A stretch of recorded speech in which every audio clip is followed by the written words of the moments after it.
Saudações de paz a todos que acompanham o canal Panorama Bíblico. Quero deixar uma palavra acerca da batalha espiritual, uma guerra que é travada no invisível.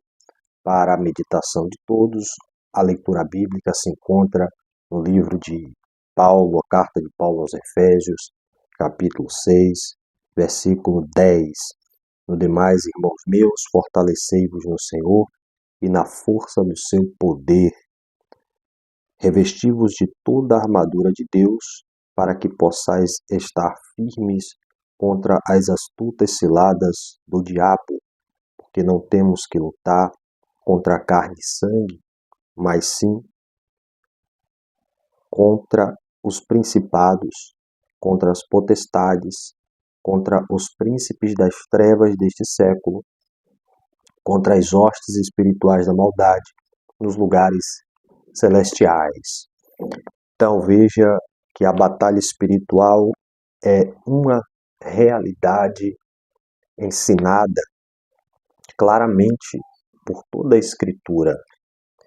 Todo cristão ele está diretamente envolvido em um conflito que não é físico, mas espiritual. Então essa guerra ela ocorre diariamente e tem como objetivo destruir a comunhão do crente com Deus, enfraquecer a sua fé e também impedir o avanço do reino de Deus. Não devemos ignorar Satanás, mas também não podemos atribuir tudo a ele. A Bíblia ensina que o cristão ele tem 3 inimigos. A carne, segundo Gálatas, capítulo 5. O mundo, segundo 1 João, capítulo 2. E o diabo, segundo 1 Pedro, capítulo de número 5. Satanás ele é um ser real. Ele não é uma força impessoal, nem um símbolo do mal. E os seus nomes, os nomes que são atribuídos a ele, revelam o seu caráter.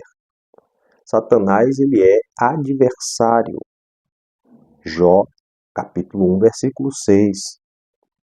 Segundo Apocalipse 12, versículo 10, ele é acusador. Em João 8,44 é atribuído a paternidade da mentira. Em Mateus 4, versículo 3, ele é o tentador. Em 1 João 5,19, ele é maligno. Então Jesus e toda a Escritura nunca tratou o inimigo da nossa alma como apenas uma figura simbólica. Nós vemos que a origem da guerra espiritual ela se dá no Antigo Testamento, no capítulo 14 de Isaías e Ezequiel, capítulo 28, descrevem de forma poética a queda daquele que se rebelou contra Deus. Apocalipse 12 mostra Satanás liderando uma rebelião e sendo derrotado. Observe que desde Gênesis, capítulo 3, ele trabalha com o intuito de afastar, de separar, de romper a amizade, o elo entre o homem e Deus, entre Deus e a humanidade.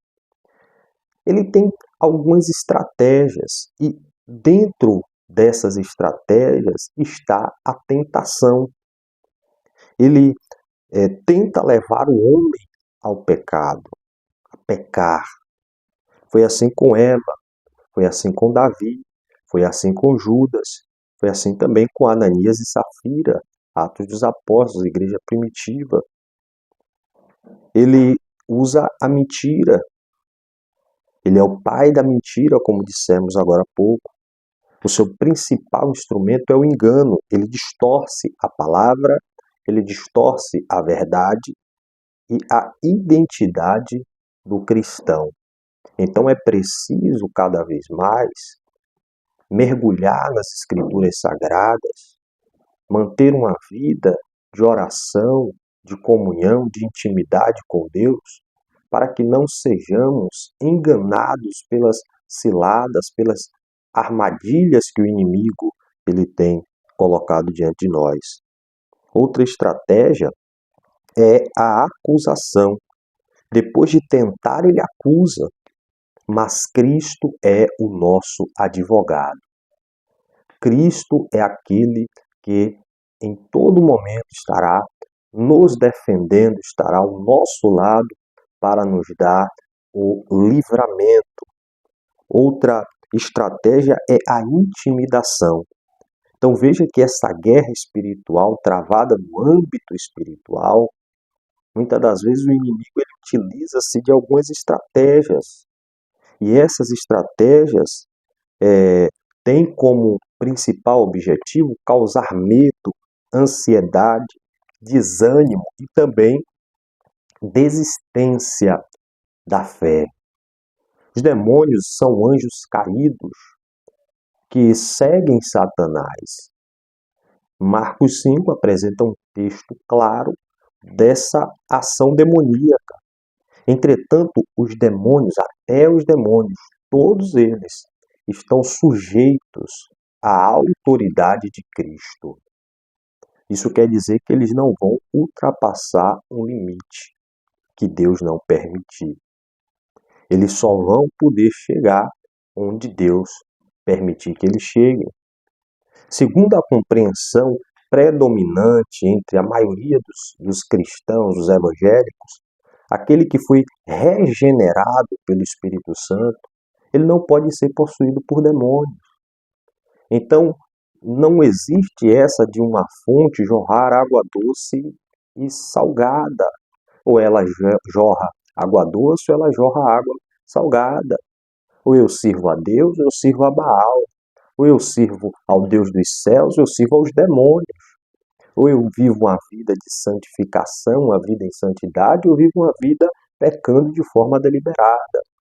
Paulo, escrevendo à igreja em Éfeso, ele nos mostra que precisamos, para vencer essas batalhas espirituais, estarmos revestidos de uma armadura espiritual. Em Efésios 6, o texto que nós lemos, eu li apenas 2 versículos, você pode ler os demais versículos. Paulo fala acerca de uma verdade que protege contra a mentira. A couraça da justiça que protege o coração. Nossa justiça está em Cristo. O evangelho da paz, o que nos dá firmeza para caminhar. O escudo da fé, aquele que apaga os dardos inflamados do maligno. O capacete da salvação, que para nada mais serve do que para proteger, para blindar a nossa mente, pois a batalha, muitas das vezes, ela acontece aqui, no nosso pensamento. A espada do Espírito, que é a palavra de Deus. Foi com ela que Jesus venceu Satanás no deserto quando foi tentado. Nós não venceremos as ciladas, nós não venceremos as investidas de Satanás com contos de carochinha, com historinhas, com conto de que a gente aprendeu porque alguém passou para a gente sem base, sem fundamento. Não venceremos dessa forma. Só conseguiremos vencer a tentação através da palavra de Deus, que é a espada espiritual do crente. E a oração, ela mantém o cristão vigilante e dependente de Deus, porque a oração é total dependência dele. Paulo também, a igreja aos Coríntios, na segunda carta, no capítulo 10, mostra que a nossa luta não é carnal. E as armas para vencermos essas lutas, ele traz mais armas. São a palavra de Deus, a oração, a fé, o jejum, quando praticado com propósito bíblico, e a dependência do Espírito Santo. São armas poderosas para que possamos vencer as ciladas do inimigo. Podemos também vencer essas tentações, vencer essas batalhas espirituais que muitas das vezes têm tirado a sua força de orar, a sua força de cultuar, de congregar, a sua força de você abrir a sua boca e entoar um louvor a Deus na sua casa, no seu trabalho, seja onde você estiver, resistindo ao diabo. Tiago, capítulo 4, versículo 7 diz isso: resistir ao diabo e ele vai fugir. Sujeitai-vos a Deus, resistir ao diabo e ele fugirá de vós. Em João 15, podemos ver que sem Cristo nada podemos fazer. É preciso estar em Cristo. Em Mateus 26, 41, a orientação é vigiar. Vigiar evita cair em tentação. Estamos acostumados a ouvir alguém dizer que saiu da igreja, que deixou o evangelho, deixou de servir a Cristo, porque caiu em tentação, porque o diabo pegou e fez isso e aconteceu. Então, devemos pegar um troféu e dar para Satanás, ele já é o campeão. O diabo, ele não pega no braço de ninguém. O diabo, ele não pega um copo de cachaça e coloca na boca de alguém. O diabo, ele não pega o homem e coloca dentro de um prostíbulo, não pega a mulher e faz ela adulterar, mandar uma mensagem indecente para um outro homem. Isso são coisas, atribuições humanas, carnais, tentações carnais. Não é o diabo quem pega no braço da gente para fazer isso. Não é o diabo que pega no braço de um homem, de uma mulher, para fazê-lo pecar. Então é preciso entender as nossas limitações. É preciso entender que muitas das vezes nós somos engodados pela nossa própria concupiscência. A própria palavra diz isso. Quando pecamos, somos atraídos e engodados pela própria concupiscência. Ou seja, o nosso desejo desenfreado é o que nos leva muitas das vezes ao pecado. Então é preciso vigiar em todo o tempo para não cair em tentação. Se a sua fraqueza é ir naquele lugar, deixa de ir. Se a sua fraqueza é olhar para aquele negócio, para de olhar. Então, conhecendo as Escrituras, quanto mais conhecemos a palavra, menos espaço nós damos ao engano. Isso é maravilhoso. A gente precisa tomar alguns cuidados para vencermos as batalhas espirituais. A Bíblia, ela ensina equilíbrio. Então, não devemos ver demônio em tudo. É o que acabamos de falar. Tudo atribuímos ao inimigo. E muitas das vezes somos nós, o nosso próprio inimigo somos nós. A Bíblia ensina que devemos ter equilíbrio, não devemos ver demônio em tudo. Atribuir pecado, todo tipo de pecado ao diabo, tem coisa que é humana. Permita-me a palavra, tem coisa que é descaração humana. Buscar experiências acima da palavra. Também não devemos ignorar essa realidade do conflito espiritual.